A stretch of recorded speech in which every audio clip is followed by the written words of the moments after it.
What I always say to my students is, when it comes to your application, the number one thing is to be yourself. Don't say what you think the employer wants to hear. Just be yourself. You know, it goes back to what we talked about earlier, the impact of internships. They are amazing experiences for students, not only just for gaining insight into different sectors, different companies and what's out there, but also it's a way for them to build their skill sets, whether that's soft skills or getting exposure to specific technologies that company is using. It's a way for them to stand out when it comes to them applying for their placements or their graduate jobs. And it's a way for them to understand how the working world actually works as well.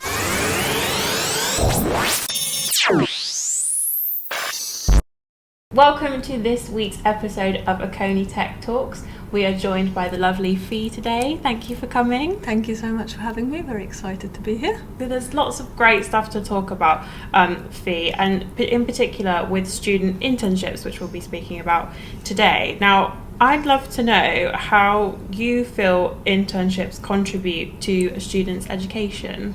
Yeah, of course. So I think internships are so valuable experiences for a student. You know, they give a student that real insight into different companies, different sectors. They might not know what's actually out there. A lot of our students, I was the same actually, I was studying philosophy and I had no idea what to do with a philosophy degree. I never had any work experience before. And I did an internship, and that's how I got my very first job. And I did an internship in project coordination with a charity. And although I didn't stay in the charity sector, I am now a project manager. So I did stay in the industry, shall we say. And I think, you know, aside from the inside, it also gives them a boost to their CV, so that actually when it comes to them graduating, when it comes to the students applying for their placements, they're more competitive because they've got something on their CV rather than just a degree. Everyone's got a degree nowadays. You really need something to stand out from the crowd. So internships are incredibly valuable. Do you think there's particular industries where an internship is more beneficial as well? Say, for example, with tech, actually being able to get that experience in the field? I think internships are valuable in any sector and any industry, to be honest. Yes, they're very valuable in tech, but you know, through, for example, the scheme that we run, we work with a lot of charities that can't otherwise afford to take on interns. So even in the charity sector, they're so incredibly valuable because they can't tap into early talent any other way. And having a fresh perspective come into the business, external to the company, you know, bringing in new ideas, I think for any industry, for any sector, that's going to be incredibly valuable. Absolutely. And what specific skills do you think interns should focus on developing during their internships? So what I always say to my students is try and focus on the soft skills. I think employers, they recognise that the technical skills are something that are teachable. They're easily picked up by students. You know, they can go away, they can do a course on it in their own time, but actually it's the soft skills that I always say to my students that they really need to focus on.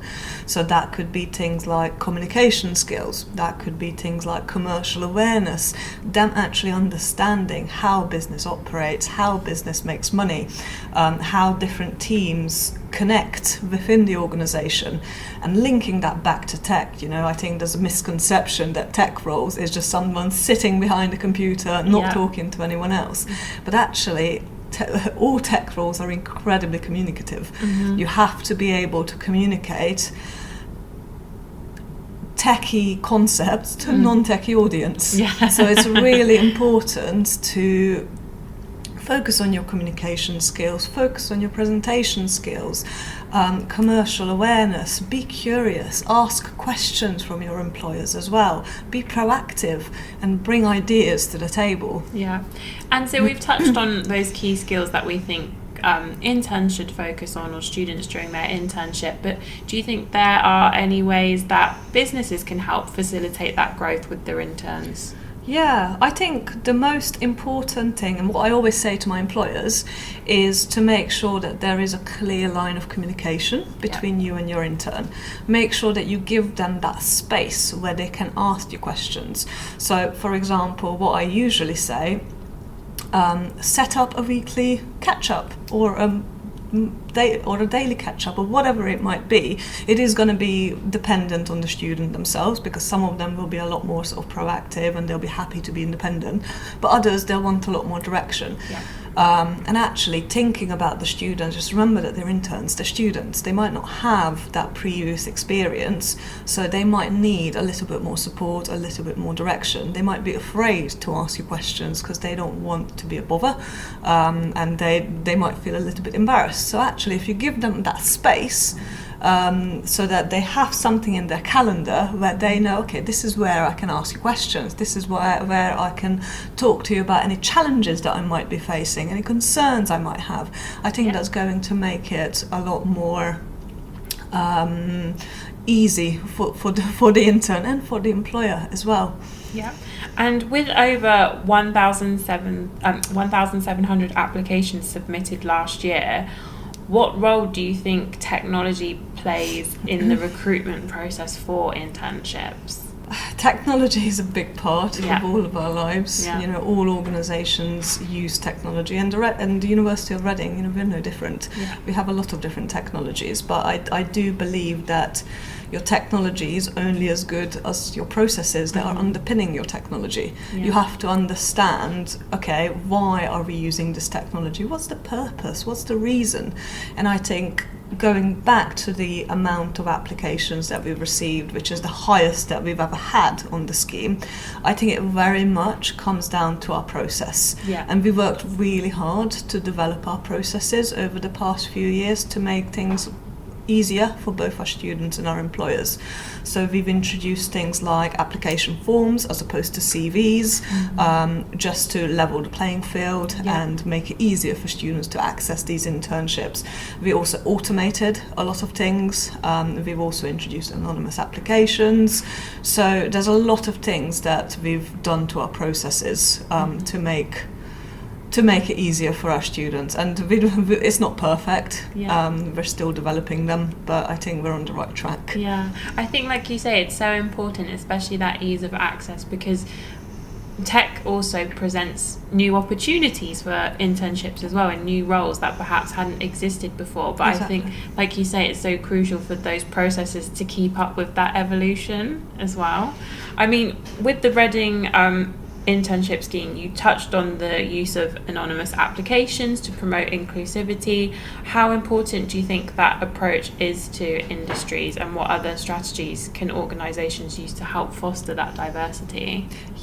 So we introduced anonymous applications, so that means that when we send over the applications to our employers, they don't see the name of the student, they don't see what the student is studying, they don't see what year they're in, and actually what that's done is it leveled the playing field, and it made the process a lot more unbiased.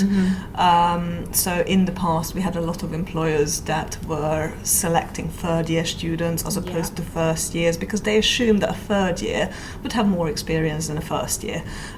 They would also sometimes, you know, linking this back to tech, sometimes if it was a data science role, for example, if they got a CV, the first thing that they would look at, what is the student studying? Do they have a computer science degree? But now they can't do that. So, you know, we have been placing meteorology students into data science internships. We had psychology students doing quantity surveying internships.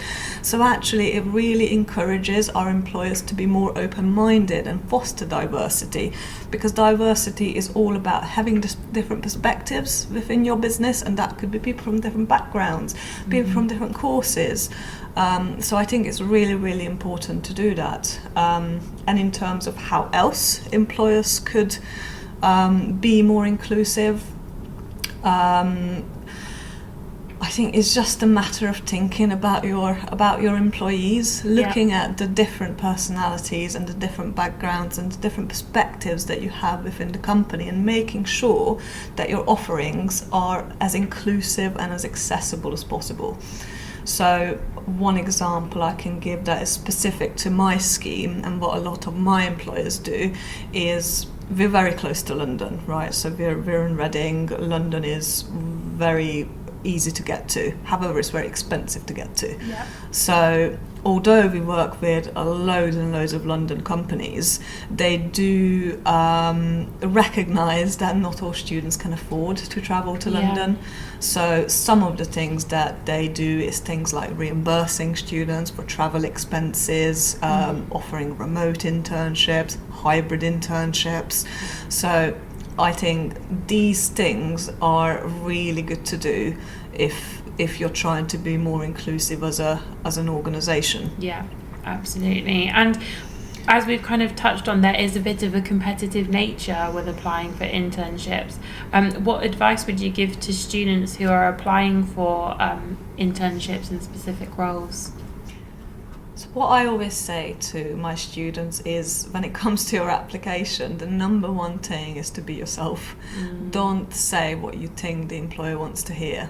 Just be yourself. Research the company, tell the company exactly why you're interested in their role, what excites you about that opportunity. Touch on your soft skills, because as we said previously, the tech skills, whilst the employer wants to know that you do know the different technologies that are in trend in that specific industry, is not a massive deal if you don't know exactly how it works.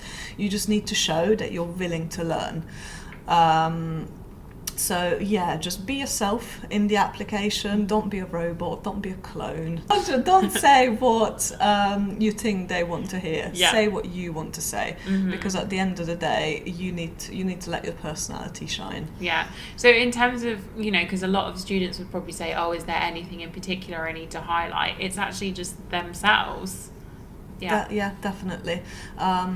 I think one thing that I would say here, which I always say to my students, is since ChatGPT has come out, we've received a lot of applications from students that were completely written by ChatGPT. So they would just put the questions into ChatGPT, put the job description in, and then it would come back with a cover letter for them, and they would submit that. Yeah. Now, we always encourage students to be curious, to use new technologies, but use them properly. It's completely fine for you to be using ChatGPT, but just make sure that you're using it properly.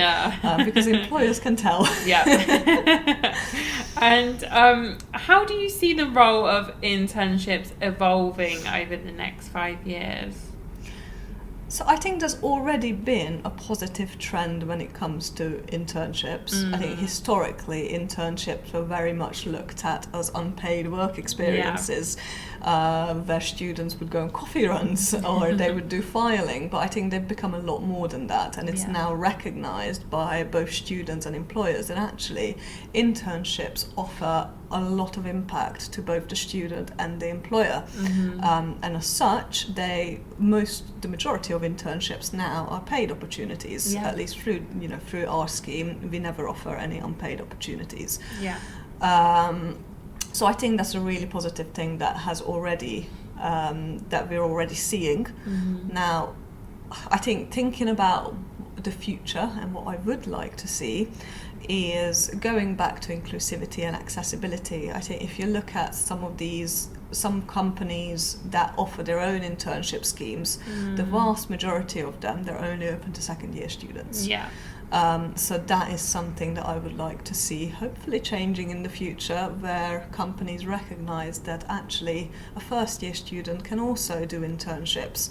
And the number of times that I get messages or first year students come up to me really surprised that the Reading internship scheme is open to them as first year students, and that just breaks my heart a little bit, because of course it's open to you, and we should be encouraging students to do work experience and to do internships as early on as possible, rather than hinder them and only limit it to second year students. So that's something I'd love to see. So the expansion of, like you say, providing more opportunities for first year students, and also we've kind of touched on ChatGPT being a new trend that sort of emerged as well. Are there any other trends around internships that you think students or businesses should be aware of? Yeah, so I think, ChatGPT is a big one because it's just so accessible. So it's very easy for students to just copy and paste the job description into ChatGPT as well as the questions, and then for them to just copy and paste that into the application form, and that's it. But I always say to students that it's really important for you to tailor your application for your personality to shine through, and for you to not rely on these tools. We encourage students to use new tools because actually, what's the difference between them using ChatGPT and them going to a family, friend, or whoever to check over their application? It's relatively similar. It's just a matter of, you wouldn't ask your friend to completely write your application for you, would you?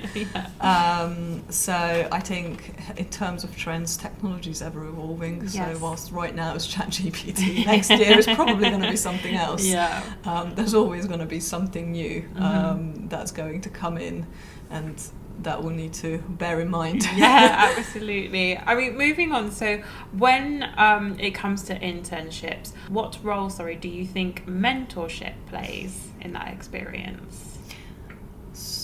So I think when I think about mentorship, specifically with internships, I think about the intern's line manager, right? Someone that's supervising the intern, someone that's looking after the student. And I think having someone for the student that they can go to, someone that's specifically that they can ask questions, that they can tell any concerns, I think that's really important because it will make the student feel more at ease. But I think not just for the student, but also thinking about the mentor or the supervisor, think about their own professional development. It's a good opportunity for your business to allow your employees to gain some line management experience. So I think it's not only really good for the student, it's also really good for your employees. And I think that's interesting you touch on not just for the interns, but you want both parties to have a meaningful experience with the internship. Exactly. I think that's really important because whilst they give amazing opportunities to our students, we also need to bear in mind the employers. It has to be something that adds real value to their business, so that before you apply for an intern, you really need to think about, okay, what does my business actually need? What could I do? It might be something, a lot of the charities that we work with, for example, or a lot of SMEs as well, or smaller organizations, especially startups. They're so busy with the day-to-day that actually some tasks that are so important, they just don't have the time to do. And that could be things like marketing, that could be things like social media, or any other project that has just been put on the back burner. Absolutely. And are there any specific bits of tech or software that you think interns should familiarise themselves with before entering the workforce, or do you think it kind of depends on what type of internship they want to go into? I think it definitely depends on what type of internship the student is going into. I mean, the technology that you would use in a web development internship is going to be very different from the technologies that you use in a data science internship, for example. So I think it's important for the students to understand and keep up to date with the trends in their specific industries and be curious, research these different technologies, get to know what they are, do some courses, and show to the employers that you're willing to learn, that you're curious, because that's what they're going to be looking for.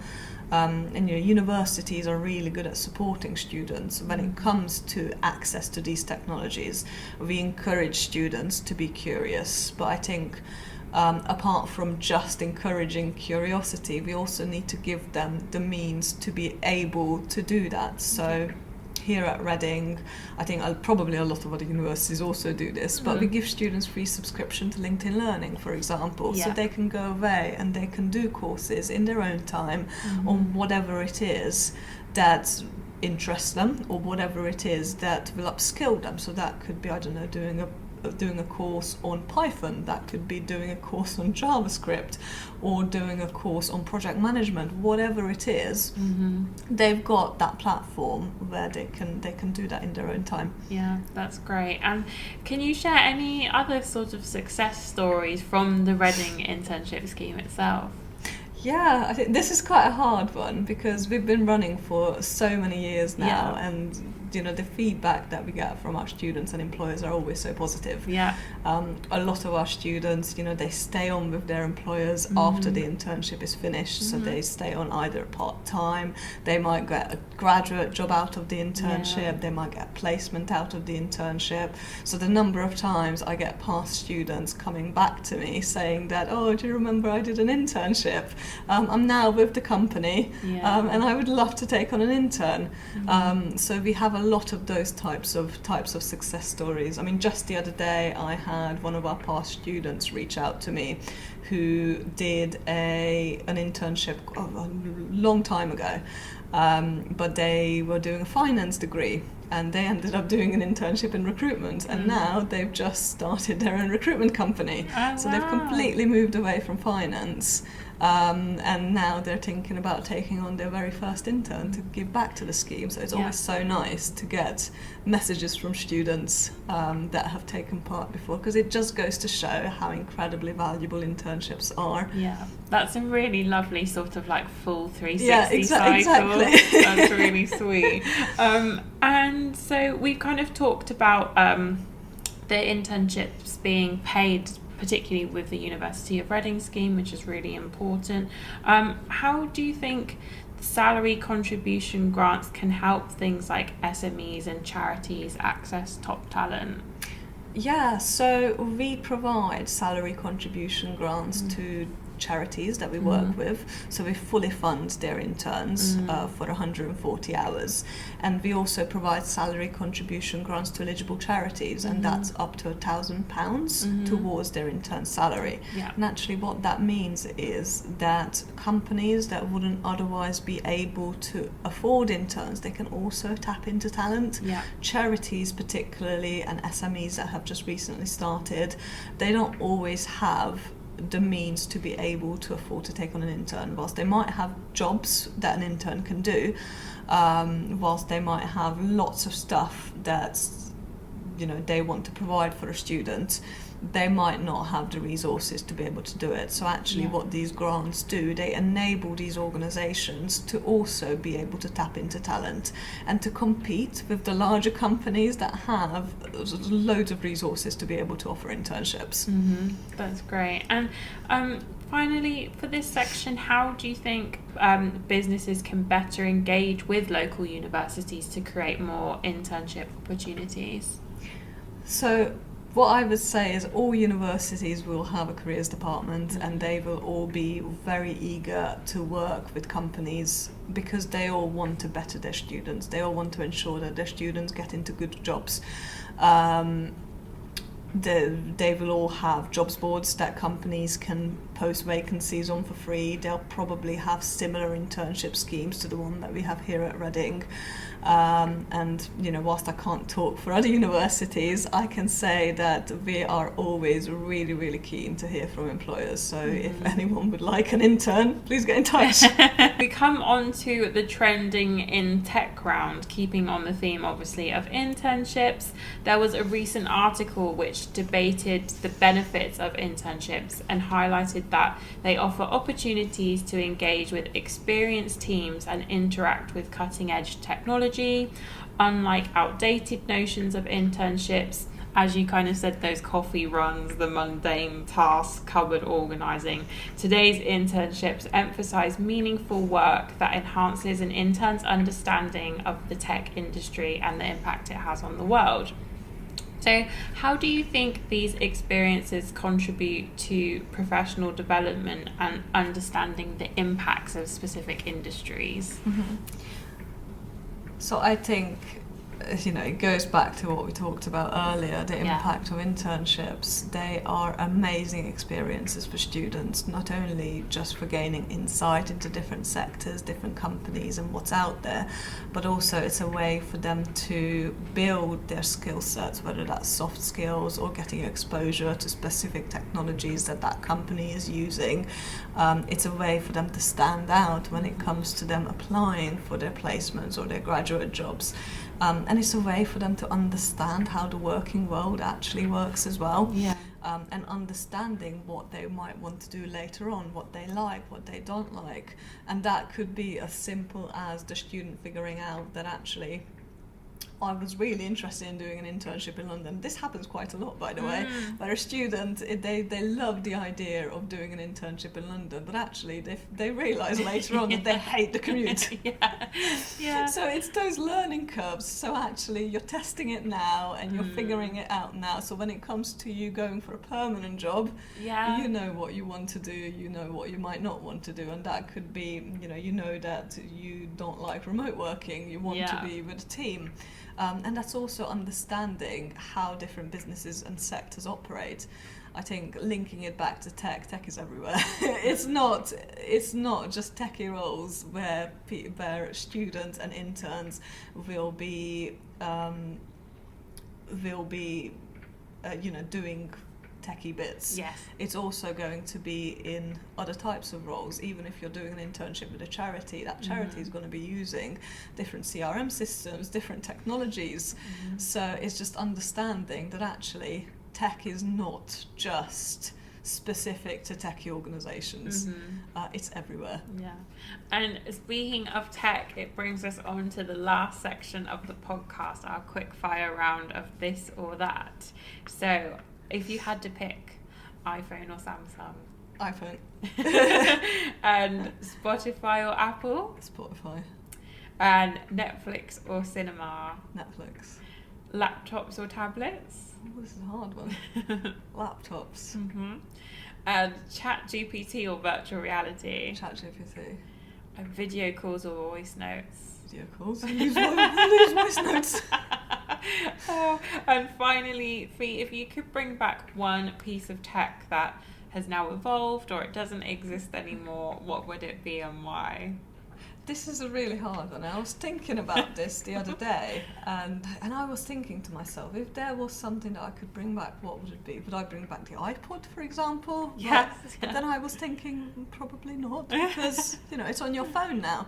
Yeah. And then other things like, I don't know, the BlackBerry. But then again, I quite like my touch screen. So I think, to be honest with you, technology evolves for a reason, and I don't think there's anything that I would bring back. I look forward to I love that. That's great. It's the first one we've had, because someone's actually said iPod, someone said BlackBerry as well. If you think about it, would you actually bring those back? Not really. Oh, Fee, it's been an absolute pleasure. Thank you so much for coming on today. Thank you so much for having me.